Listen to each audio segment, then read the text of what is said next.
gonna be. This is Emunah and this is a faithful life, and you're looking at the Atlantic Ocean.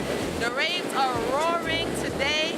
So is the wisdom coming out of the book of Proverbs. Praise be to the Most High. Y'all know I ain't gonna be long today because you see the waves is washing up. It's trying to touch me here.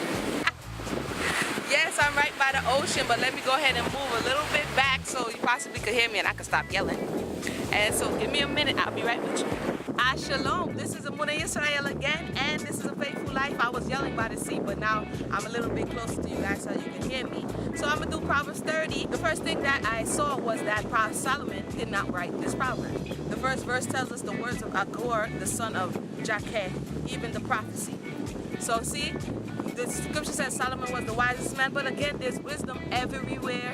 We can find wisdom from the ants, we can find wisdom from the ocean, we can find wisdom from the sun. It's everywhere. So 11, 12, 13, 14. And I'm just going to read it because the words sound really sweet. There is a generation that curse their father and do not bless their mother. There is a generation that are pure in their own eyes, yet it is not washed from their filthiness. There's a generation, oh how lofty are their eyes, and their eyelids are lifted up. There's a generation whose teeth are as swords, and their jaw teeth as knives, to devour the poor from off the earth, and the needy from among men. It sounds like it's out of a page of today's weekly. This was like what? Many 2,000, how many millennia ago? But it seems that generation to generation, this type of behavior pops up when it is that our foreparents don't put the children in check, as we were talking about in yesterday's proverb. I want to touch back on 11. There's a generation that curse their father and do not bless their mother.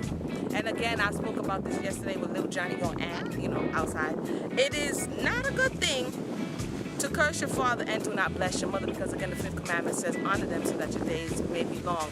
But when in these times, sometimes it's not even what the parents have done. A lot of times, sometimes the children are just off the chain. Sometimes they're ungrateful. We have to make sure, hold on, I know I'm on the beach and it's all nice, but I'm gonna have to bust some patwa for you guys now. We have in mind, because sometimes when we think that we're doing some good stuff to these children, it's a thin line between blessing you with all the things that you need and picking them turning bad mind and ungrateful. And it's because it's a thin line. It's like a recipe in a cake. They have to talk it. But I talk the thing.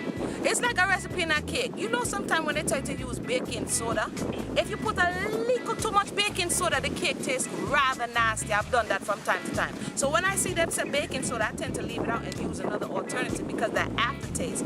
In the same way that it's just a thin line between meeting your wants and needs and that child, because a lot of times we can't control how the child perceives it. That child go off into the deep end. So again, parents, be encouraged. Children, stop the behavior and respect your parents. 14. There is a generation whose teeth are as swords and their jaw teeth as knives, to devour the poor from off the earth and the needy from among men. Whose teeth are as swords. Again, they curse the old, the young, and in between. There was a generation who, back in the day, because I'm not that old, I like to say back in the day because a lot has changed in like the last 20, 30 years.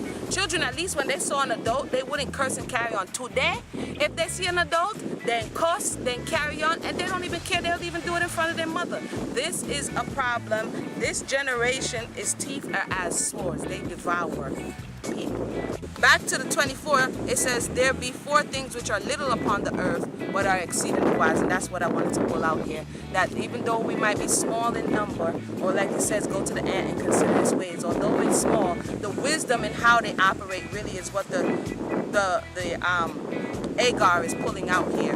It doesn't matter the size of it, it's the wisdom. We don't know how the spider web weaves its web, but when it does it to perfection. And so whatever we do, however small we may see ourselves, or however great we may see ourselves, we look for the wisdom in the Most High's creation and try to incorporate that into our lives so that we can live a better life.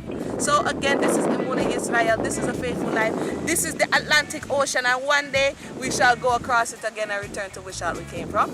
Well, everybody have a blessed day. Oh, tomorrow, this is the 30th day of the faithful life.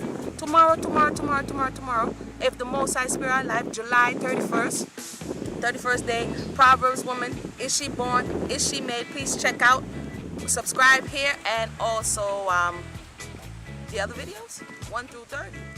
Have a blessed day.